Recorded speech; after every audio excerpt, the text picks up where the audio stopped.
Hey everybody, it's Jason Creel. Today we're going to look through a very weedy lawn. I'm going to help you identify some of the common weeds that you might find in your lawn during the springtime.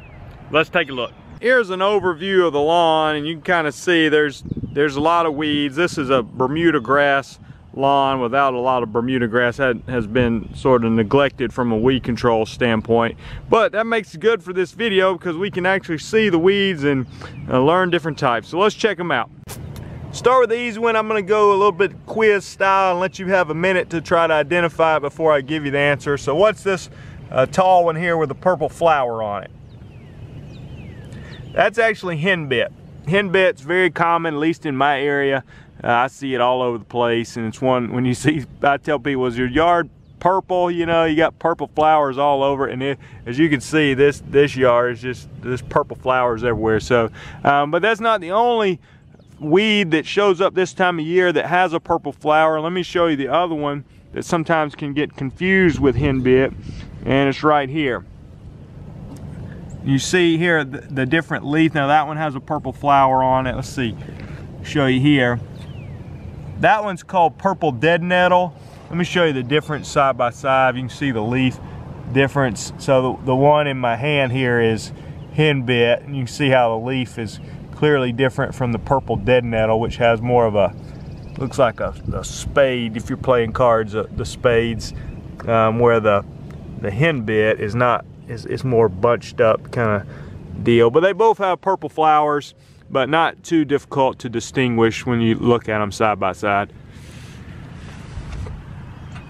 Sticking with the purple flowers, I'm going to go to one of my arch enemies that doesn't seem to get prevented very well with your fall pre-emergent. Now a lot of these weeds would easily be prevented with a fall pre-emergent application, which was not done on this piece of grass here. But this weed has a purple flower too, but it's not showed up yet. But this, if you have a guess, go ahead and take a guess. You want to guess what this one's called?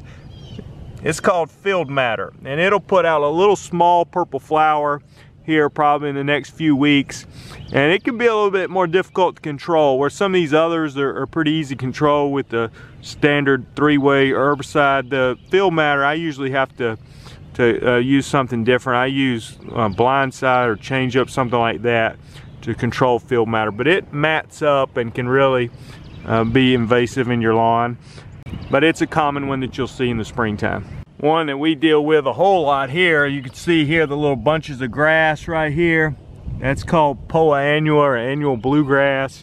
Let's see if I can get one for you.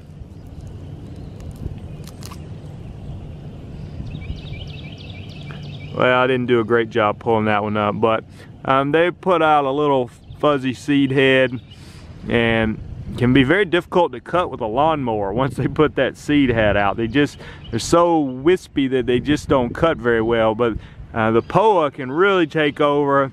It's one that gives people fits. I mean, you can use prodiamine in the fall. This is one where on Bermuda lawns we've started using Spectacle Flow in the fall, particularly for that exact weed, for Poa, because Spectacle Flow, which is expensive, but it does a better job on the Poa. Of course, that should be an easy one. You know, what kid hadn't looked for four-leaf clovers? This is just white clover in this lawn. What about this one? Be a dead giveaway if it had a flower on it, but that's a dandelion. What about this? This lawn's full of this one as well. That's chickweed. There's different kind of chickweeds. I don't know all the different kinds. Somebody can clarify which particular one this is if you want to, but I just call it chickweed. There's a really good example of the purple dead nettle, a big one that's about to have more purple flowers, but you know, you can see a clear, obvious difference between that and the henbit. And then you got wild onions and wild garlic. The way you tell apart, and I've said this before, what I learned, if it's hollow on the inside, then it's garlic. If it's solid, it's onions. Most of the time in my area, it's usually garlic.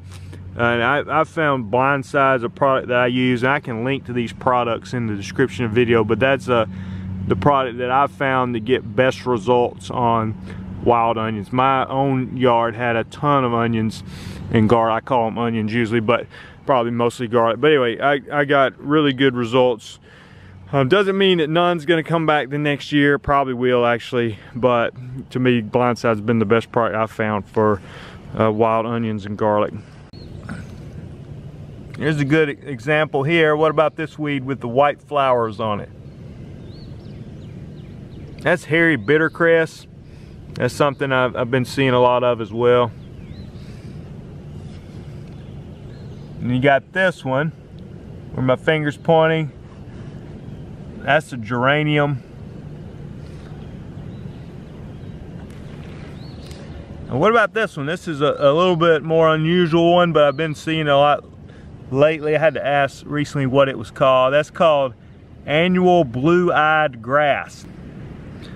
But the thing about it is, it's actually not a grass. So when I'm mixing in my tank right now a product called Triplet, which is made by New Farm, and then another product called Atrazine, you know, that should take care of getting rid of the annual blue-eyed grass. There's other herbicides that are more used for grassy weeds, but like I said, it's not actually a grass, despite whoever poorly named it.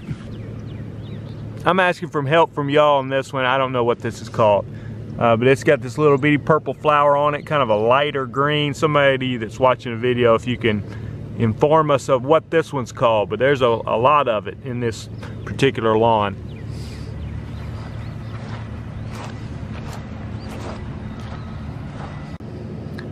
Now, I'm not 100% sure on this, but this one right here, this little small thing looks, I think that's the lawn burrweed, the one when a lot of times kids walk outside in the springtime and they get all these little stickers in their feet. That's what I believe that is that causes that. Somebody maybe can chime in on that one as well.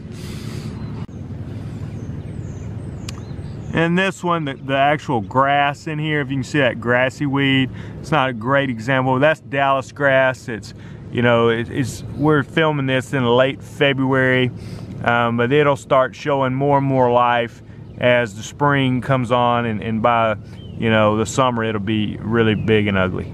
Thanks for watching the video. Hopefully you learned the name of some of the weeds that you're seeing in your lawn. Like I said, I will link to some of the products that I've mentioned in the description of the video.